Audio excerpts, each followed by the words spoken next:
दोस्तों, आज अंतरराष्ट्रीय राजनीति और समुद्री ताकत के खेल में ऐसा घटनाक्रम सामने आया है जिसने पूरी दुनिया को सोचने पर मजबूर कर दिया है।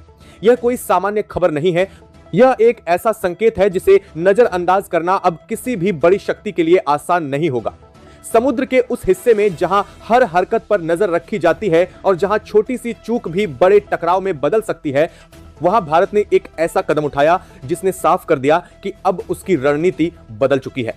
यह सिर्फ व्यापार या ऊर्जा आपूर्ति का मामला नहीं था, बल्कि यह एक ऐसा क्षण था जब भारत ने अपनी समुद्री संप्रभुता और रणनीतिक इच्छा शक्ति दोनों को एक साथ प्रदर्शित किया। दुनिया के सबसे संवेदनशील समुद्री मार्गों में गिने जाने वाले स्ट्रेट ऑफ हॉर्मुज से जब भारतीय काफिला गुजरा तो यह एक साधारण ऑपरेशन नहीं, बल्कि एक सटीक संदेश था कि भारत अब अपने हितों की रक्षा के लिए किसी भी स्तर तक जाने को तैयार है।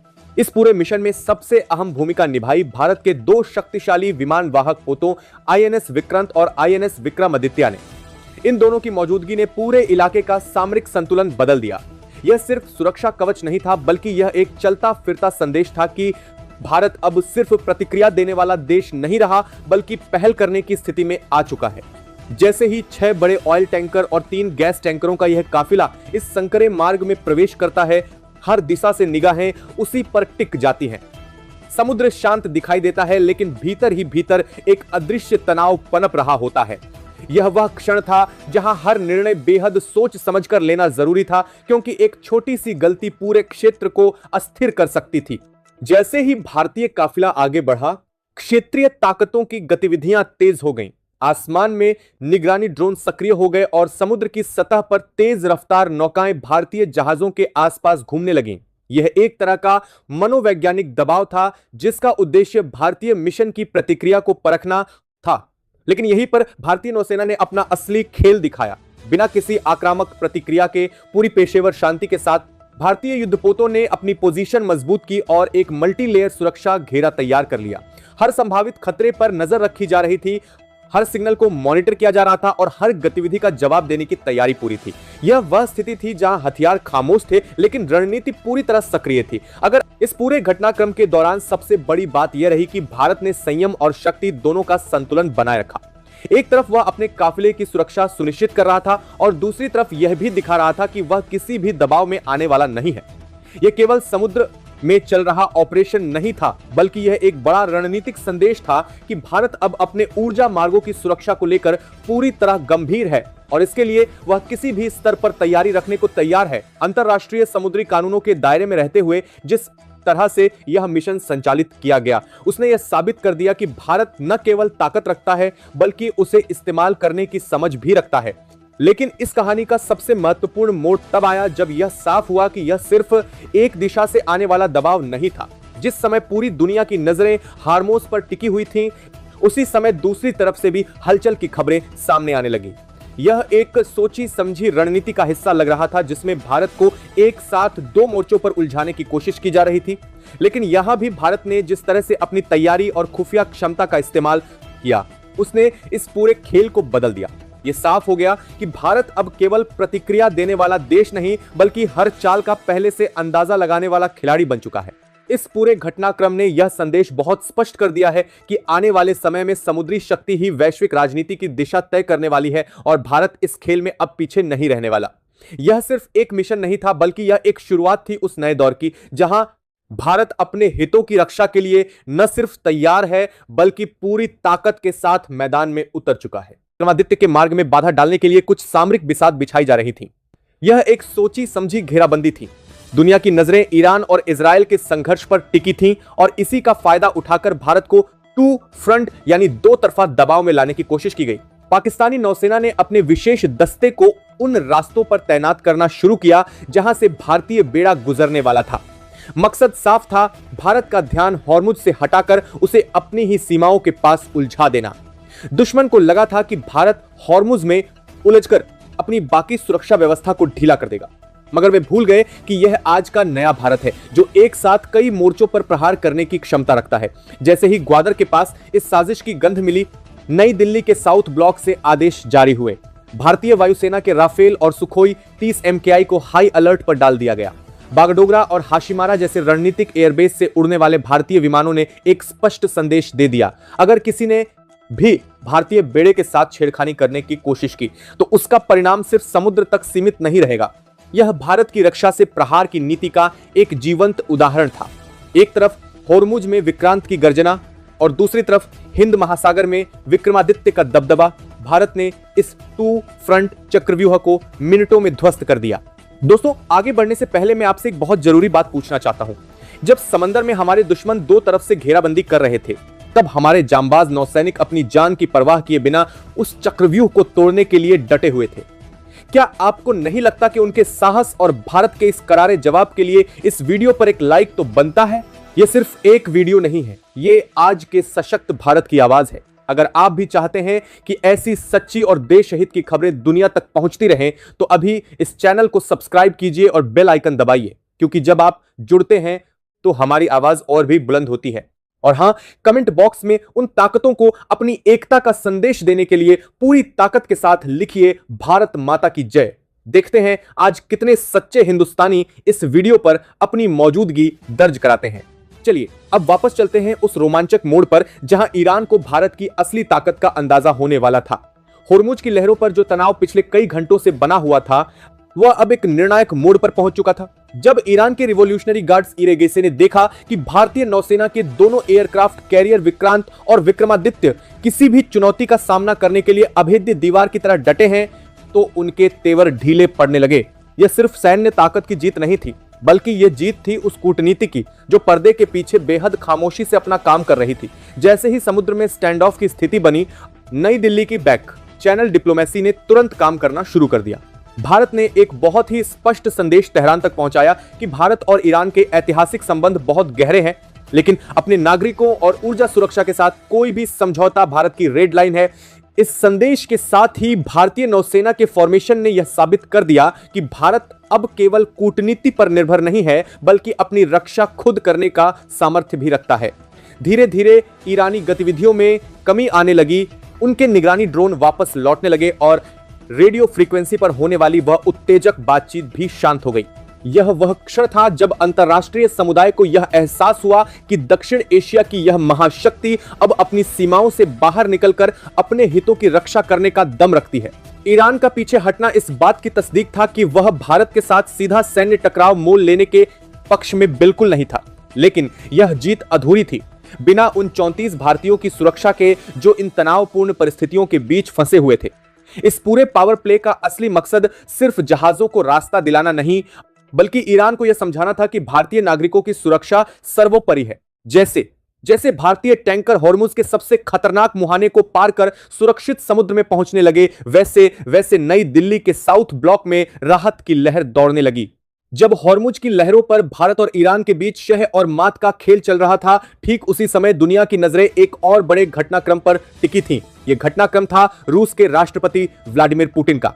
भारत द्वारा अंतर्राष्ट्रीय कूटनीति के निर्दयी शतरंज में रूस का भारत के साथ खड़ा होना कोई सामान्य बात नहीं थी। जिस समय पश्चिमी देश और मिडिल ईस्ट के कई राष्ट्र इस तनाव को देख रहे थे, पुतिन का नई दिल्ली आना इस बात का प्रमाण था कि भारत का असली रणनीतिक साझेदार कौन है। पुतिन का यह दौरा केवल शिष्टाचार भेंट नहीं था, बल्कि इसके पीछे रक्षा सौदों की एक ऐसी लंबी फहरिस्त थी जिसने बीजिंग से लेकर इस्लामाबाद तक खलबली मचा दी। रूस ने भारत को अपने सबसे आधुनिक 5वीं पीढ़ी के लड़ाकू विमानों और लॉन्ग रेंज मिसाइल डिफेंस प्रणालियों के लिए ग्रीन सिग्नल दे दिया। यह डील उस समय हुई जब भारत को अपने टू फ्रंटी कंपनी दाली सिग्नल बाद दोनों के लिए डील बार बीजिंग ऐसे कर दी, दोनों के पास में तम पर संवाद, दोनों के लिए दोनों के पास में तम पर भारत देखा, दोनों के पास में टू, दोनों के पास में 3 से दोनों के पास में तम पर जानता है, दोनों के पास में टू आदिल बड़ी संफारदेन आदिल भारत, दोनों के पास में कम संबद्धे, दोनों के पास में 3 से दोनों के पास में 3 से दोनों के पास में 3 से दोनों के पास में दोनों के पास में 3 से दोनों के पास में 3 से दोनों के पास में 3 से दोनों के पास में 3 से दोनों के पास में 3 से दोनों के पास में। मोर्चे को मजबूत करने के लिए अत्याधुनिक हथियारों की सख्त जरूरत थी। रूस ने साफ कर दिया कि दक्षिण एशिया में शक्ति का संतुलन बनाए रखने के लिए एक मजबूत भारत का होना दुनिया के हित में है। इतना ही नहीं, रूस ने अंतरराष्ट्रीय मंचों पर भी भारत के इस एस्कॉर्ट मिशन का समर्थन किया। जब कुछ ताकतों ने भारत के इस कदम को आक्रामक बताने की कोशिश की, तब मॉस्को ने यह स्पष्ट किया कि हर संप्रभु राष्ट्र को अपने ऊर्जा हितों और नागरिकों की रक्षा करने का पूरा अधिकार है। इस कूटनीतिक कवच ने भारत को यह आत्मविश्वास दिया कि वह हॉर्मुज में बिना किसी अंतरराष्ट्रीय दबाव के अपनी कार्रवाई जारी रख सके। रूस और भारत की यह अटूट दोस्ती केवल कागजों तक सीमित नहीं रही। हिंद महासागर में रूसी नौसेना की मौजूदगी और भारतीय बेड़े के साथ उनके सूचनाओं का आदान प्रदान इस बात का संकेत था कि अगर स्थिति बिगड़ती है तो भारत अकेला नहीं होगा। इस रशियन फैक्टर ने ईरान और उसके सहयोगियों को यह सोचने पर मजबूर कर दिया कि भारत के खिलाफ किसी भी कदम की कीमत बहुत बड़ी हो सकती है। अब यह मुकाबला सिर्फ दो देशों का नहीं बल्कि एक नए वैश्विक समीकरण का उदय था। होर्मुज के इस तनावपूर्ण घटनाक्रम के बीच भारत की रणनीति का एक और महत्वपूर्ण स्तंभ सामने आया। वह था अत्याधुनिक तकनीक और इजरायल के साथ हमारा गहरा रक्षा सहयोग। जहां एक तरफ रूसी विमानों और टैंकों ने भारत को आक्रामक शक्ति दी, वहीं दूसरी तरफ इजरायली तकनीक ने हमें एक ऐसा रक्षा कवच प्रदान किया जिसे भेदना किसी भी दुश्मन के लिए लगभग असंभव था। खुफिया सूत्रों के अनुसार भारत ने इस ऑपरेशन के दौरान इजरायल के विश्व प्रसिद्ध आयरन डोम तकनीक के नौसैनिक संस्करण और रडार कैप्चर सिस्टम का सफलतापूर्वक उपयोग किया। आयरन डोम यह तकनीक इतनी उन्नत है कि यह समंदर में मीलों दूर से आने वाली किसी भी संदिग्ध मिसाइल या सुसाइड ड्रोन को पलक झपकते ही ट्रैक करके हवा में ही ध्वस्त कर सकती है। जब ईरानी ड्रोन भारतीय टैंकरों के करीब आने की कोशिश कर रहे थे, तब भारत के इन साइलेंट रडार्स ने उन पर अपनी ऐसी पकड़ बना ली थी कि उनके लिए हिलना भी मुश्किल हो गया था। यह इजरायली तकनीक केवल रक्षा के लिए नहीं थी बल्कि यह एक बड़ा रणनीतिक संदेश भी था। इस सिस्टम की मदद से भारतीय नौसेना ने ईरानी गतिविधियों की एक एक सेकंड की जानकारी जुटाई। रडार कैप्चर तकनीक ने दुश्मन के संचार तंत्र में सेंध लगाकर उनके अगले कदम का पहले ही अनुमान लगा लिया था। यही वजह थी कि भारतीय कमांडर समंदर में इतने आत्मविश्वास के साथ फैसले ले पा रहे थे। इजरायल के साथ यह सहयोग उस समय और भी महत्वपूर्ण हो गया जब तुर्की और पाकिस्तान जैसे देश ड्रोन तकनीक के जरिए भारत को चुनौती देने की कोशिश कर रहे थे। लेकिन भारत ने दिखा दिया कि जब इजरायली दिमाग और भारतीय जांबाजी एक साथ मिलते हैं तो दुनिया की कोई भी ताकत हमें पीछे नहीं ढकेल सकती। होर्मुज की लहरों पर तैनात भारतीय युद्धपोतों पर लगे ये इलेक्ट्रॉनिक आई दुश्मन के हर वार को नाकाम करने के लिए पूरी तरह मुस्तैद थे। इस तकनीकी श्रेष्ठता ने यह सुनिश्चित किया कि हमारे 9 ऑयल टैंकर और 3 गैस टैंकर बिना किसी खरोंच के सुरक्षित आगे बढ़ सके। अक्सर जब हम ऐसी सैन्य हलचल देखते हैं तो हमारा ध्यान सिर्फ बंदूकों और मिसाइलों पर जाता है, लेकिन होर्मुज की इस जंग के पीछे एक बहुत बड़ी आर्थिक लड़ाई भी लड़ी जा रही थी। भारत दुनिया का तीसरा सबसे बड़ा ऊर्जा उपभोक्ता है और हमारी अर्थव्यवस्था की धड़कन उन जहाजों में छिपी है जो अरब सागर की लहरों को चीरते हुए भारत पहुंचते हैं। जरा सोचिए, अगर होर्मुज का वो रास्ता बंद हो जाता या हमारे उन 9 तेल टैंकरों को रोक लिया जाता तो क्या होता। भारत की 80% से ज्यादा तेल की जरूरतें आयात से पूरी होती हैं। अगर ये लाइफलाइन कट जाती तो रातों रात देश में पेट्रोल और डीजल की कीमतें आसमान छूने लगती, ट्रांसपोर्टेशन ठप हो जाता, महंगाई बेकाबू हो जाती और हमारी फैक्ट्रियों के पहिए थम सकते थे। यह केवल 9 जहाजों का मामला नहीं था बल्कि भारत के मध्यम वर्ग की जेब और देश के विकास की गति पर सीधा हमला था। यही वजह थी कि नई दिल्ली ने इस ऑपरेशन को अपनी टॉप प्रायोरिटी पर रखा। भारत अब उस दौर में नहीं है जहां हम किसी दूसरे देश की दया पर निर्भर रहें कि वो हमारे जहाज छोड़ेगा या नहीं। अब भारत ने प्रोएक्टिव नीति अपना ली है। हमने दुनिया को दिखा दिया कि अपनी ऊर्जा सुरक्षा सुनिश्चित करने के लिए हम समुद्र में युद्ध स्तर पर उतरने से भी पीछे नहीं हटेंगे। सुरक्षित निकाले गए उन जहाजों ने न केवल तेल और गैस पहुंचाई बल्कि पूरी दुनिया को भारत की आर्थिक मजबूती का संदेश भी दिया। हमने साबित किया कि भारत अपने हितों के लिए किसी भी अंतर्राष्ट्रीय दबाव या क्षेत्रीय अस्थिरता का सामना करने में सक्षम है। यह ऑपरेशन सिर्फ एक सैन्य जीत नहीं थी बल्कि यह भारत के उन करोड़ों लोगों के भरोसे की जीत थी जो एक सुरक्षित और स्थिर भविष्य की उम्मीद करते हैं। समुद्र में तैनात हमारे युद्धपोतों ने यह सुनिश्चित किया कि भारत के विकास का इंजन कभी धीमी गति से न चले। जैसे ही भारतीय टैंकरों का वह बेड़ा होर्मुज के अशांत पानी से निकलकर सुरक्षित समुद्र में दाखिल हुआ, यह केवल एक मिशन की समाप्ति नहीं थी बल्कि यह दुनिया के सामने एक नए भारत के उदय का उद्घोष था। इस पूरे ऑपरेशन के दौरान भारत ने वह कर दिखाया जो अक्सर दुनिया की केवल गिनी चुनी महाशक्तियां ही कर पाती हैं। हमने अपनी ऊर्जा सुरक्षा सुनिश्चित की, अपने नागरिकों का मान बढ़ाया और सबसे महत्वपूर्ण बात, बिना युद्ध किए अपनी सामरिक श्रेष्ठता सिद्ध कर दी। इस ग्रेट एस्कॉर्ट मिशन के सफल होने के बाद अब भारत रुकने वाला नहीं है। इस घटनाक्रम से मिली सीख ने हमारी रक्षा नीति को हमेशा के लिए बदल दिया है। भारतीय नौसेना अब अपनी पहुंच को और अधिक विस्तार दे रही है। नई दिल्ली में अब उन योजनाओं पर काम शुरू हो चुका है जिससे भविष्य में ऐसी किसी भी स्थिति का सामना करने के लिए हमें किसी पर निर्भर न रहना पड़े। हम अपनी ब्लू वाटर नेवी की क्षमता को और मजबूत कर रहे हैं ताकि हिंद महासागर से लेकर होर्मुज और उससे आगे तक भारत का दबदबा कायम रहे। इस पूरे संघर्ष का सबसे भावनात्मक और गौरवशाली पहलू था उन 34 भारतीयों की सुरक्षित वापसी। जब वे जांबाज अपने वतन की मिट्टी पर वापस लौटे तो उनके चेहरों पर वही सुकून था जो एक सुरक्षित राष्ट्र के नागरिक के पास होता है।